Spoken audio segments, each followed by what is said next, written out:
Hudson Curd.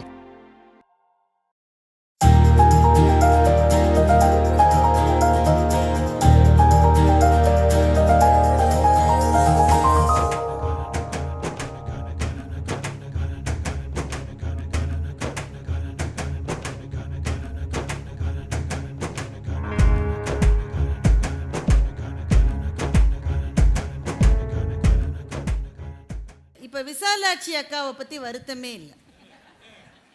நான் ஆரம்பத்திலே அவர் சொல்லிட்டாரு துரோகின்னு, அவர் பதில் வச்சிருப்பாங்க. எனக்கு வருத்தம் கவிதாவை பற்றி லலிசனை பற்றி இல்லை.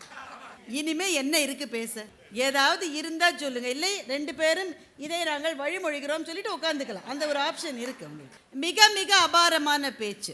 இன்றைய அரசியல் சூழலை அவர் தொட்டு காட்டியதை இந்த மன்றம் மிகுந்த விழிப்போடு கவனத்திலே கொண்டிருக்கும் என்று நான் நம்புகின்றேன். ஆளுநர் விருந்துக்கு அவரே போன ரேஞ்சுக்கு இன்னைக்கு பேசியிருக்காரு. பாதுகையினுடைய ஆட்சி 14 ஆண்டுகள் நடந்தது என்று தம்பி ராஜ்குமார் சொன்னதை நான் ரொம்பவே ரசித்தேன். மூமேத்தா அவர்கள் இன்னொரு கவிதை எழுதியிருக்கிறார், செருப்புடன் ஒரு பேட்டி என்று. செருப்பை போய் அவர் பேட்டி காண்றார். யாரு? கவிஞர். செருப்பை போய் பேட்டி காண்றார். ஒவ்வொரு கேள்விக்கும் செருப்பு பதில் சொல்லுகிறது. கடைசி கேள்வி, தத்துவ சிந்தனைகள் ஏதாவது உண்டா என்று மேத்தா கேட்கிறார். செருப்பு பதில் சொல்லுகிறது, சில அரசாட்சிகளை பார்க்கிற போது நாங்களே அரியணை ஏறிவிடலாமா என்று சிந்திக்கிறோம் என்று 20 வருடங்களுக்கு முன்னால் மேத்தா கவிதை எழுதினார். அதையெல்லாம் நினைவூட்டிய தம்பி ராஜ்குமார் அவர்களுக்கு நன்றி. இந்த 3 கோணங்களில் அவர் பிரித்து கொண்ட பாங்கு எல்லாம் நல்லா இருந்தது. என்ன ஒரே ஒரு சின்ன அமெண்ட்மெண்ட், 9:15 முடிக்க முடியாது சாமி. அது முற்பகல் செய்யின் பிற்பகல் வரும்ன்றது எனக்கு இவ்வளவு நாள் புரியல, இன்னைக்கு தான் புரிஞ்சுது. எத்தனை நாள் அவர் மணி அடிக்க நான் பேசிக்கொண்டே இருந்தேன். அந்த பேச்சினுடைய அந்த பாங்கு இருக்கிறதே, அது நதிகள் தங்கள் கரைகளுக்கு கட்டுப்பட்டதில்லை, நதிகள் தங்கள் கரைகளை தாங்களே உருவாக்கி கொள்ளுகின்றன. அப்படி போனது அவருடைய பேச்சு. அது பதில் சொல்லுவதென்றால் இதற்கு வேறு விதி இல்லை, வேறு கதி இல்லை. எங்கள் அக்கா விசாலாட்சி ஒருவரால் மாத்திரம்தான் முடியும் என்பதால் அவரை அழைக்கினர். ஒரு பேப்பர் இல்லாமல் ஸ்டேஜுக்கு போகிற ஒரே பேச்சாளர் அவர்தான். உலகத் தமிழர் உள்ளங்களில் எல்லாம் நிலைத்த இடம் பெற்றிருக்கிற மதுரை கம்பன் கழகத்தின் நிறுவனர், பேரன்பிற்கும் பெரு வணக்கத்திற்கும் உரிய பத்மஸ்ரீ தமிழறிஞர் ஐயா அவர்களே, இலக்கியத்திலும் ஈகையிலும் ஆழ்ந்த ஈடுபாடு கொண்ட மதுரை கம்பன் கழகத்தின் தலைவர், வணக்கத்திற்குரிய அருட்செல்வர் ஐயா அவர்களே, மதுரை கம்பன் கழகத்தின் நெறியாளர், ஒருங்கிணைப்பாளர், செயலாளர், இணைச் செயலர்கள், பொருளாளர் உள்ளிட்ட சான்றோர் பெருமக்களே, இன்றைய பட்டிமன்ற நிகழ்ச்சிக்கு நடுவராக பாரதி கண்ட புதுமை பெண்ணாக பாரதியே வந்திருக்கிறார். போற்றுதலுக்கும் பாராட்டுதலுக்கும் உரிய அருமை சகோதரியார் அவர்களே, பட்டிமன்றத்தின் பாங்கறிந்து வாதிடக்கூடிய வல்லமை படைத்த அறிஞர் பெருமக்களே, நிகழ்ச்சிக்கு வருகை புரிந்துள்ள பெரியோர்களே, தாய்மார்களே, இளைஞர்களே, அன்பு குழந்தைகளே, உங்கள் அனைவரையும் வணங்கி மகிழ்கிறேன். ராமன் அணியிலே இடையில் வந்தவன் வீடணன், இன்று வீடணன் அணியிலே இடையில் வந்தவள் அடியேன். தான் வாழ்ந்தால் போதும் என்று எண்ணக்கூடிய தன்னல உள்ளங்கள் தலை தூக்கிவிட்ட காலம் இன்றைய காலம். பொய்யும் களவும் புனை சுருட்டும் எத்தலும் புரட்டும் ஏமாற்று வித்தையும் மிகுந்துவிட்ட காலம் இன்றைய சூழல். நிதி கொடுத்து நீதியை வாங்கக்கூடிய நெறிகட்ட காலம் இன்றைய காலம். எனவே அதர்மம் மேலோங்கி இருக்கிற இன்றைய சூழலில் பின்பற்றப்பட வேண்டிய பாத்திரம் யார்? பரதனா வீடணனா? இதுதான் கேள்வி. எதிரணியிலே பேசிவிட்டு அமர்ந்திருக்கிறார். என்ன சொன்னார்? எங்களை பார்த்து துரோகி என்று சொன்னார். எவ்வளவுதான் பழி வந்தாலும் அறத்தின்பால் நின்றவன் யார் என்று சொன்னால் வீடணன் தான். நீங்கள் எங்களை 5ஆம் படை என்று சொல்லிக் கொள்ளுங்கள், துரோகி என்று சொல்லிக் கொள்ளுங்கள், என்ன வேண்டுமானாலும் சொல்லிக் கொள்ளுங்கள். கம்பர் அனுமன் மூலம் வீடணனை எப்படி அறிமுகப்படுத்தினார் தெரியுமா? பளிக்கு வேதிகை பவளத்தின் கூடத்து பசுந்தேன் துளிக்கும் கற்பக பந்தரில் கருநிறத்து ஒரு பால் வெளித்து வைகுதல் அரிது என அவர் உரு மேவி ஒளித்து வாழ்கின்ற தர்மம் அண்ணான் தன்னை கண்ணுற்றான் என்று பேசினார். தர்மத்தினுடைய வடிவங்க அவனை பார்த்து துரோகிங்கிறீங்களே, நீங்க என்ன வேணாலும் பேசலாமா? அறம் வழங்க வந்திருப்பவர்கள் நீதிபதி அவர்கள், அவர்கள் அறத்திற்காகத்தான் நீதி வழங்குவார்கள் என்பது எங்களுக்கு தெரியும். கும்பகர்ணன் என்ன சொன்னான் தெரியுமா? சொல்றான் வீடனன்ட்ட, மலரின் மேல் இருந்த வள்ளல் வழியிலா வரத்தினால் நீ உலைவிலா தருமம் பூண்டாய், உலகு உளதனையும் உள்ளாய், தலைவன் நீ உலகுக்கெல்லாம், உனக்கு அது தக்கதேயால், புலையுறு மரணம் எய்தல் எனக்கு அது புகழதேயால் என்று பேசினார். இந்த இடத்துல ரெண்ட கவனிக்கணுங்க. கும்பகர்ணன் அண்ணனுக்காக செய்நன்றிக்காக தன்னுடைய உயிரை விட்டான். செய்நன்றி அறிதல் என்பது புகழை தந்தது உண்மைதான். ஆனால் அவனுக்கு ஏற்பட்ட மரணம் இருக்கிறதே அது புலையுறு மரணம் என்று அவனே வாக்குமூலம் கொடுத்தான். ஆனால் வீடனனை பார்த்தவன் என்ன சொன்னான்? நீ உலைவிலா தர்மம் பூண்டாய், அழியாத அறத்தை நீ கொண்டிருக்கிறாய், எனவேதான் உலகு உள்ளவரை நீ இருக்க போகின்றாய், நீதான் தலைவன், உனக்கது தக்கது என்று பேசினான். புகழ் என்பது வேறு, தக்கது என்பது வேறு. தக்கது என்று சொன்னால் அதுதான் விழுமியது, அதுதான் சிறந்தது. எனவே அறத்தின் வழி நிற்பதுதான் உனக்கு சிறந்த நெறி என்பதை உணர்ந்து பேசினானே கும்பகர்ணன். இதை விட வேண்டுமா வாக்குமூலம்? கும்பகர்ணன் ராமன்ட்ட என்ன சொல்லான் தெரியுமா? நீதியால் வந்த நெடுந்தரும நெறியல்லால் சாதியால் வந்த சிறு நெறி அறியான் என் தம்பி என்று பேசினான். அவனுக்கு நீதி மட்டும்தாங்க தெரியும், சாதியால வந்த சிறு நெறியெல்லாம் அவனுக்கு தெரியாது, வீடனனுக்கு தெரியாது. இன்னும் சொல்லவா, தன்னுடைய முன்னவன் ராவணன், வயதில் மூத்தவன், மாற்றானுடைய மனைவியை கவர்ந்து கொண்டு சென்று விட்டான். அவனுக்கு அதை தவறு என்று இடித்து சொல்ல வேண்டும். ஆனால் தனக்கு முன்னவனுக்கு சொல்லும் போது எப்படி சொல்ல வேண்டும் என்று சொன்னால், நிலை உயர உயர பணிவு கொண்டால் தான் உயிர்கள் வணங்கும் என்று சொல்கிறார்களே, அப்படி பணிந்து வணங்கி சொன்னவன் வீடனன். என்ன சொன்னான் தெரியுமா? எந்தை நீ, யாயும் நீ, எம் முன் நீ, தவ வந்தனை தெய்வம் நீ, மற்றும் முற்றும் நீ, இந்திர பெரும்பதம் இழக்கின்றாய் என்று நொந்தனாதலின் நுவல்கின்றேன் என்று பேசினார். ஏதோ இலங்கையை சுட்டது வானரம் நான் நினைக்கிறேன், ஜானகியினுடைய கற்பு இலங்கையை சுட்டதே தவிர வானரம் சுட்டது என்று உணர்தல் மாற்றி அன்று என்பதை எடுத்து காட்டியவன் வீடனன். ஒருவனுடைய தலைமை பண்பு இறங்குகிறது என்று சொன்னால் ஒன்று அதற்கு பெண் ஆசை காரணமாக இருக்க வேண்டும், அல்லது மண் ஆசை காரணமாக இருக்க வேண்டும். இதை சொன்னவன் வீடனன். இன்னும் என்ன சொன்னான் தெரியுமா? ராமனுடைய வலிமையை எல்லாம் ஆதாரங்கள் காட்டி பட்டியலிட்டு காட்டிவிட்டு கடைசியிலே சொன்னான், இசையும் செல்வமும் உயர் குலத்து இயற்கையும் எஞ்ச வசையும் கீழ்மையும் மீக்கொள கிளையொடு மடியாது அசைவில் கற்பின் அவ்வணங்கை விட்டு அருளுதி, இதனில் விஷயம் இல் என சொல்லினன் அறிஞரின் மிக்கான் என்று பேசுகிறார். நினைச்சு பாருங்க, விட்டானா ராவணன்? விட்டான். சீதையை இல்ல, பேசிய வீடனனுக்கு விட்டான், வசை மாறி விட்டான்.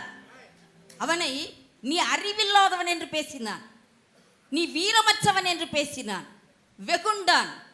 வெகுண்ட அந்த அண்ணனிடம் கூட, தன்னை எள்ளி இகழ்ந்த அந்த அண்ணனிடம் கூட மறுபடியும் அவன் கோபத்தை காட்டவில்லை, அவன் பொறுத்து கொண்டு பேசுகிறான். இன்னும் கூட நான் உறுதியை சொல்லவா என்று சொல்லிவிட்டு இந்த இடம் நம்ம நினைக்க வேண்டிய கட்டம். நடுவர்களே, அவர் நினைக்கலமா, நினைக்காம பேசிட்டார். வால்மீகியில் இல்லாமல் கம்பன் புகுத்திய படலம் எது தெரியுமா? இரணியன் வதைப்படலம். அது வால்மீகியில கிடையாது. கம்பர் அந்த இரணியன் வதைப்படலம் மூலம் இரண்டு செய்திகளை வீடனன் மூலமாக நமக்கு எடுத்து காட்டுகிறார். என்ன தெரியுமா? ஒன்று, வழிபாடு என்றால் எப்படி இருக்க வேண்டும் என்பதை நாம் புரிந்து கொள்ள வேண்டும். இன்னைக்கு நம்ம வழிபாடு செய்கிறோம், ஓங்கி உலகளந்த உத்தமன் பேர் பாடி நாங்கள் நம் ஏங்க இந்த ஏதோ பால்கார மணி அடிச்சிட்டு இருக்கான், கொஞ்சம் பாலை வாங்கிட்டு வந்துடுறீங்களா? தீங்கின்றி நாடெல்லாம் திங்கள் பொம்மாய் பெய்து, அந்த காய்கறி வாங்க மறந்து போயிட்டேன், கொஞ்சம் காய்கறி கடையில் போய் வாங்கிட்டு வர்றீங்களா? இதுவா வழிபாடு? வழிபாடு எப்படி இருக்க வேண்டும் என்பதை வீடணன் யார் மூலம் காட்டினான் தெரியுமா? ஒரு வழிபாடு என்று சொன்னால் மந்திரத்தை முழுமையாக சொல்ல வேண்டும், அதிலே தான் ஒன்றி கலக்க வேண்டும். முதல்ல மந்திரம் தெரியணும்.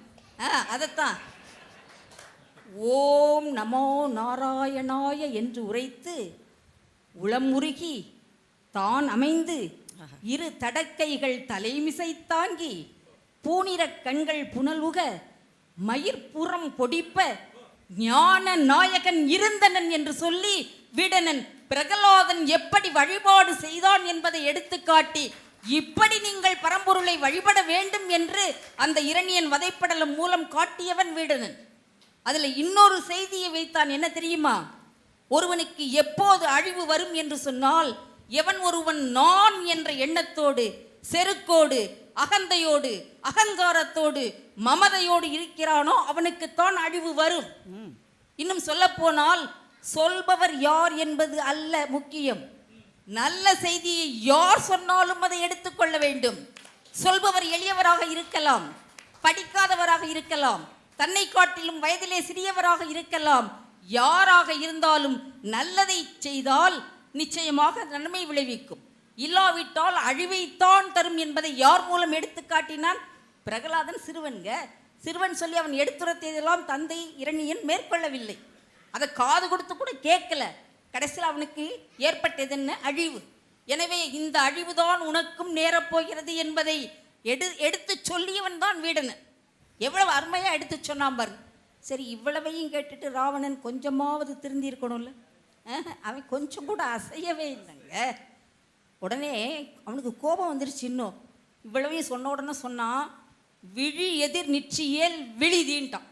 அவ்வளவுதான், என் கண் முன்னால் நின்னா அவ்வளவுதான், நீ அழிஞ்சே போயிடுவ, ஓடி போயின்ட்டான். அப்படி சொன்ன உடனே இங்கே தான் நம்ம முக்கியமான ஒரு கட்டம். எந்த ஒன்றையுமே நாம் செய்யறதுக்கு முன்னால் இன்னைக்கு எப்படி இருக்குன்னு நினைக்கிறீங்க சூழல்? எடுத்தோம் கவுத்தோம்னு முடிவெடுக்கிறாங்க. அது இல்லைங்க, ஒரு முடிவு எடுக்க வேண்டும் என்று சொன்னால் கல்வியில் வல்லவர்களை 4 பேர்களை கலந்து ஆலோசித்து முடிவெடுக்க வேண்டும். அதுதான் நாம் பின்பற்ற வேண்டியது. அதை நமக்கு வழிகாட்டியது யார்? வீடணன் என்பதை மறந்து விடாதீர்கள். அந்த வீடணன் அமைச்சர்களை எல்லாம் அழைத்தான். அழைத்து என்ன சொன்னான் தெரியுமா? அறம் தலை நின்றவர்க்கு அன்பு பூண்டன, மறந்தும் நன் புகழலால் வாழ்வை வேண்டல. மறந்து கூட நான் என் வாழ்க்கையை பற்றி நினைக்கவே இல்லைங்க, எல்லாம் சொல்லிட்டான். சொல்லிட்டு இனி என்ன செய்யறதுன்னு கேட்டான். அதற்கு அது யார்கிட்ட கேட்டான்? அதனால தான் ரொம்ப கவனமாக வார்த்தைகளை கம்பர் போடுறார். வெறும் அமைச்சர்கள்னு சொல்லலை, கல்வி சால் என்று சொன்னார். ஏன்னா கல்வியிலே சார்ந்தவர்களாக அமைச்சர்கள் விளங்க வேண்டும். அந்த அமைச்சர்கள்ட்ட கலந்து ஆலோசிக்கிறான். அவர்கள் சொன்னார்கள் ராமன் பக்கம் சேரலாம்னு. சொன்ன உடனே தான் இவன் ராமன் பக்கம் சேர்ந்தான். என்ன சொன்னான் தெரியுமா? முன்புற கண்டிலேன், கேள்வி முன்பிலேன், அன்புற காரணம் அறியகிற்றிலேன், என்புற குளிரும் நெஞ்சு உருகுமே. என்ன வார்த்தைகள் நினைச்சு பாருங்க. இதுக்கு முன்னால ராமன் அவன் பார்த்ததே கிடையாது, அவனுக்கு முன்னால பேசி அவன் கேட்டதே கிடையாது. ஆனாலும் எலும்பெல்லாம் அவனுக்கு நெக்கு உருகுகிறதாம், நெஞ்சு உருகுகிறதாம். அவனை சார்ந்து இந்த புன்புற பிறவியை நான் பிணியை அறுத்துக்கொள்வேன் என்று அங்கே போகிறான்னு பார்க்கிறோம். இப்போ நீங்கள் ஒன்று நினச்சி பார்க்கணுங்க. இவர் சொன்னார்ல திருப்பி திருப்பி பழி வந்துருச்சுன்னா ஒன்றும் வேண்டாங்க. அதாவது தீமை இன்றைக்கு பெருகிவிட்டது, தீமை செய்பவர்கள் பெருகிவிட்டார்கள். அதை காட்டிலும் தீமைக்கு துணை போபவர்கள் அதை காட்டிலும் இன்றைக்கு மிகுந்து விட்டார்கள். யாராக இருந்தாலும் அறத்தின் வழி நின்று தீமை செய்தவர்களை தட்டி கேட்க வேண்டும். அதைத்தான் வீடன் நமக்கு காட்டினான். என்ன சொன்னான் தெரியுமா? தீயவை செய்வராகின் சிறந்தவர் பிறந்த ஊற்றார், தாயவை தந்தைமார் என்று உணர்வரோ தருமம் பார்ப்பார், நீயவை அறுதி என்றே உனக்கு நான் உரைப்பது என்னோ, தூயவை தொடர்ந்த போது பழி வந்து தொடருமான்னு கேட்டான். தூயவை துணிந்த போது பழி வந்து தொடர்வதுண்டோன்னு கேட்டானே. என்ன வாசம் நினைச்சு பாருங்க. என்னமோ இவர் சொல்றாரு சகோதர பாசம். நான் கேட்கிறேன், எங்க ராவணனுக்கு இல்லாத வீடணனுக்கு ராவணன் மீது எவ்வளவு பாசம் இருந்திருந்தால் இவ்வளவு உரிமையோடு சொல்லி இருப்பார். அவன் அழியக்கூடாதுன்னு அந்த பாசத்துல தானே அத்தனையும் சொன்னான். சொல்லி கேட்டுட்டு எல்லாம் முடிச்சுட்டு போயாச்சு. அங்க ராவணன் இறந்து போய் கிடக்குறான். அப்ப வீடணன் சொல்றான் பாருங்க, உண்ணாதே உயிர் உண்ணாது ஒரு நஞ்சு, ஜனகி எனும் பெரு நஞ்சு உன்னை கண்ணாலே நோக்கவே போக்கியதே உயிர் நீயும் களப்பட்டாயே, எண்ணாதேன் எண்ணிய சொல் இன்றினித்தான் எண்ணிதியோ, எண்ணில் ஆற்றல் அண்ணாவோ அண்ணாவோ அசுரர்களிடம் பிரளயமே அமரர் கூச்சே என்று பாடினான்னு பார்க்க. அப்ப என்ன சகோதர பாசம்ங்க. இவர் என்ன சொல்றாரு, பரதன் பார்த்தீர்களா, பாதுகையை சூடி கொண்டானே, அவனுக்கு பதவியிலே ஆசையே இல்லையே. அதெல்லாம் உண்மைதான், நாங்கள் இல்லைன்னு மறுக்கவே இல்லை. அதே நிலையில் உள்ளவன் வீடனன் என்பதை நீங்கள் மறந்து விடாதீர்கள். ராமன் இலக்குவனை அழைத்து என்ன சொன்னா, துஞ்சலில் நயன்து ஐய சூட்டுதி மௌலி என்று சொன்னான். சொன்னபோது வீடனன் அந்த அரசை ஏற்றுக்கொள்ளவில்லை. அவன் என்ன சொன்னான் தெரியுமா, இளையவர்க்கு அளித்த மௌலி என்னையும் கவித்து என்று சொன்னான். தம்பிக்கு என்ன முடி நீ சூட்டினியோ அதையே எனக்கு சூட்டுன்னு சொன்னதோட நிறுத்தலைங்க. அங்கதான் அவர் சொல்லுகிறார் பாருங்கள், அதாவது தொடு கழல் செம்பொன் மோலி சென்னியில் சூட்டி கொண்டான் என்று சொல்லி எந்த பாதுகையை பரதன் தாங்கினானோ அதே பாதுகையை தான் இவனும் வீடனனும் சூட்டி கொண்டான் என்று சொன்னால் இங்க ரெண்டு பேருக்கும் வேறுபாடே இல்லை. நான் ஒரு காட்சியை சொல்லணுங்க. ராவணன் இறந்து போய் கிடக்கான். பார்க்குறான் ராமன், அவனுடைய முதுகில் புண்ணு. ஐயோ, போயும் போயும் ஒரு புறமுதுகிட்டவனோடையா போய் நம்ம போர் புரிந்து வெற்றி பெற்றோம், இந்த வெற்றி அபத்தம் அல்லவா அப்படின்னு நினைக்கிறான் ராமன். அதை கேட்ட உடனே வீடனன் என்ன சொன்னான்னு தெரியுமா, என்ன என்ன நினைச்ச, என்னுடைய ராவணன் எப்படிப்பட்டவன் தெரியுமா, அவன் யாராவது பகைவர்கள் கிடைக்க மாட்டார்களான்னு அவனுடைய தோள்கள் தினவெடுக்குமா. ஒரு நாள் தேடி தேடி பார்த்தானா, பகைவர்களே இல்லையா போரிடுவதற்கு. அப்போ உடனே என்ன பண்ணானா, இந்த திசை யானைகள் இருக்கும் பாருங்க, அதனுடைய கோட்ல போய் குத்துனானா மார்பு வழியா போய் அந்த தந்தம் முதுகு வழியா வந்துச்சான். அதனால ஏற்பட்ட வடுவதானே தவிர அவன் ஒன்றும் புறமுதுகிட்டு ஓடியவன் இல்லை. எப்படி சொல்றார் பாருங்க, நாடு உளதனையும் ஓடி நன்னலார் காண்கிலாமல் பீடுள குன்றம் போலும் பெருந்திசை எல்லை யானை கோடு உளதனையும் புக்கு கொடும்புறத்து அழுந்து புண்ணின் பாடு உளதன்றி தெவ்வர் படைக்கலம் பட்டு என் செய்யும்னு பேசினாங்க. தெவ்வருடைய படைக்கலம் ஒன்றும் செஞ்சிட முடியாதுன்னா. இந்த இடத்துல நம்ம முக்கியமா எதை தெரியுமா கவனிக்கணும், ராமன் தவறாக புரிந்து கொண்டான். யார? ராவணனை தவறாக புரிந்து கொண்டவன் யாரு? பரம்பொருள். பரம்பொருளே தவறாக புரிந்து கொண்ட போதும் அதை எடுத்து சுட்டி காட்டி என்னுடைய அண்ணன் அப்படிப்பட்டவன் இல்லை என்று சொன்னானே, அதுதான் நாம் இன்றைக்கு பின்பற்ற வேண்டிய நெறி. இவரே சொல்றார், தம்பியர்லேயே மிகச்சிறந்த தம்பி பரதன் சொன்னார். நான் மறுக்க மாட்டேன், அப்படியே ஏற்றுக்கொள்கிறேன். ஆனால் அதை விட வீடனனுக்கு என்ன சிறப்பு தெரியுமா, உம்பரின் ஒரு முழம் உயர்ந்த ஞான தம்பி. இவன் தம்பி என்று சொன்னால் வீடனன் ஞான தம்பி என்பதை மறந்து விடாதீர்கள். அறிவு என்பது வேறு, ஞானம் என்பது வேறு. அறிவு என்பது நன்மைக்கும் வழிவகுக்கும், தீமைக்கும் துணை போகும். ஆனால் ஞானம் என்பது என்றைக்கும் நன்மையை மட்டுமே நோக்கி பயணிக்குமே தவிர ஒரு நாளும் தீமைக்கு துணை போகாது. எனவேதான் வீடனனை பற்றி சொல்லும் போது ஞான தம்பி என்று சொன்னார். உத்தமன்னு பரதனை சொன்னாங்களேன்னு சொன்னாங்க. அதே உத்தமன்கிற சொல்லத்தான் கவி சக்கரவர்த்தி கம்பர் வீடனனுக்கும் சொன்னார், உத்தமன் அன்னகர் ஒழிய போகிறான் என்று பேசுவார். என்னென்ன சொற்கள் நீங்க பரதனுக்கு சொல்றீங்களோ அத்தனையும் பங்கமில் குணத்து நம்பின்னு சொன்னார்னு சொன்னீங்களே, வீடனனை பற்றி என்ன கருத்து? அனுமன் யாரு? சொல்லின் செல்வன். அவன் என்ன சொன்னான் தெரியுமா, குற்றம் இல்லா குணத்தினன் என்று உணர்ந்தான். ஒருத்தருக்கு குற்றமும் இருக்கும் குறையும் இருக்குங்க. அதனால தான் வள்ளுவர் சொல்லும்போது என்ன சொன்னார், குணம் நாடி குற்றமும் நாடி அவற்றுள் மிகை நாடி மிக்க கொள்ளல்னர். அப்போ ஒரு மனிதன் சொன்னா குணமும் இருக்கும் குற்றமும் இருக்கும். ஆனால் வீடனன் எப்படிப்பட்டவன் என்று சொன்னார், குற்றமே இல்லாத குணத்தை உடையவன் என்று சொல்லி சொல்லின் செல்வன் அனுமன் வாயிலால் சொல்ல வைத்தாரே, அப்படிப்பட்ட ஒரு வீடனனை இன்றைக்கு பின்பற்றினால் இந்த நாடு நிச்சயமாக சிறக்கும்.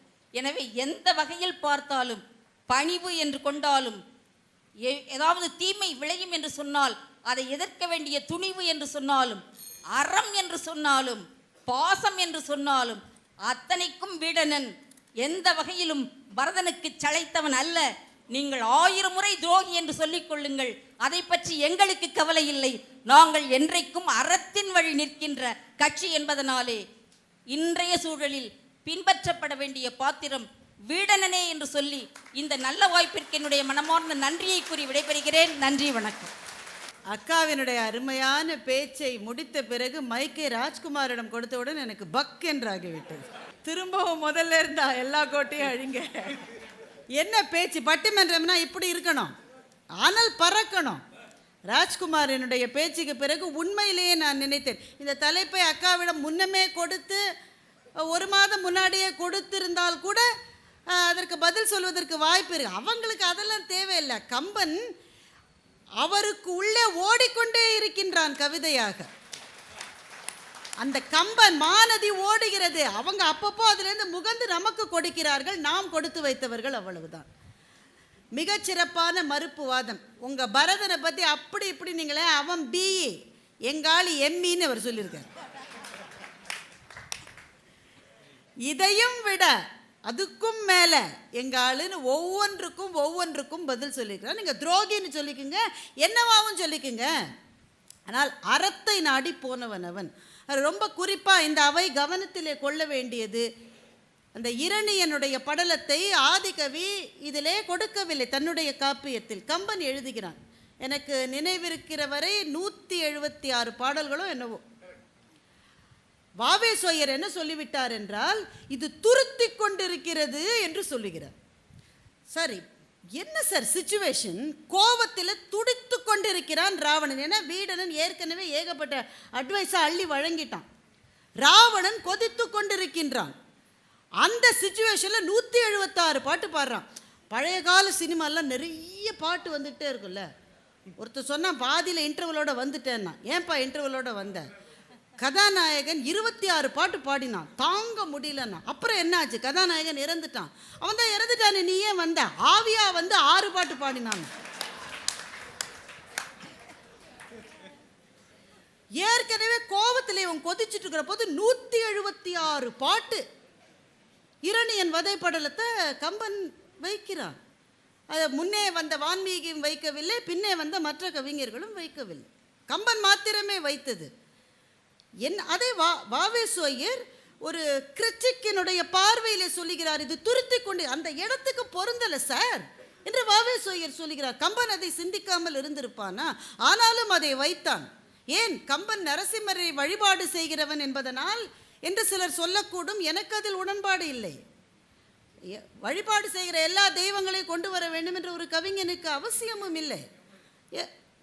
கம்பன் ஏன் அதை சொன்னான் என்றால், இரணியனுக்கு ராவணனுக்கு இருந்த வல்னரபிலிட்டிஸே கிடையாது. ராவணனுக்கு இருந்த பலவீனங்கள் எதுவும் இல்லாதவன் இரணியன். ராவணனுக்கு இருந்த சாபங்களும் இல்லாதவன். அப்படிப்பட்டவனே அந்த பரம்பொருளால் அழியும் என்றால், அண்ணா உன் நிலை என்ன என்று கேட்கிற தைரியம் விபீஷணனுக்கு இருந்தது. வாரியார் சுவாமிகள் ஒரு முறை சொல்லி நான் கேட்டிருக்கின்றேன், விபீஷணன் என்றால் என்ன பொருள் என்றால் அச்சமில்லாதவன் என்று வாரியார் சுவாமிகள் சொன்னார். அச்சமே இல்லாதவன். இப்படி கோபத்திலே துடித்து கொண்டிருக்கிற ராவணனுக்கு எதிரே நின்று பேசுகிற தைரியம் எங்க ஆளுக்கு தான் இருந்தது என்று அக்கா பேசியதை கேட்டு இந்த அவை அப்படியே மயங்கி கிடக்கின்றது. அதில் மிகச்சிறப்பான அந்த பாடல் இந்த அவை மறக்கக்கூடாது என்பதற்காக சொல்லுகிறேன். தீயவை செய்வராகின் பிறந்தவர் பிறந்த உற்றார் தாயவை தந்தைமார் என்று உணர்வரோ தர்மம் பார்ப்பார் என்ற விபீடனனுடைய பாடலை அவர் எடுத்து காட்டினார். தப்புனா தப்பு தான். செஞ்சது எங்கள் அம்மா, எங்கள் ஆத்தா, எங்கள் ஆயா, எங்கள் வீட்டில் வளர்கிற நாய், இதெல்லாம் கிடையாது.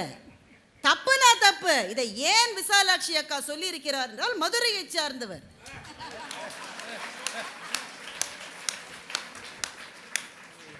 ராவணனை தவறாக மதிப்பிட்டான் ராமன். கம்பன் எழுதினா, ஐயா இவன் வந்து அப்படிலாம் சொல்லல ராமன். சில சமயம் அந்த நகை இருக்கிறதை சொல்லை விட சுடும். அந்த இலக்காரமான நகை என்பது சொல்லை விட சுடும். அப்ப வீடு சொன்னான், பரம்பொருளாக இருந்தாலும்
Hudson Card.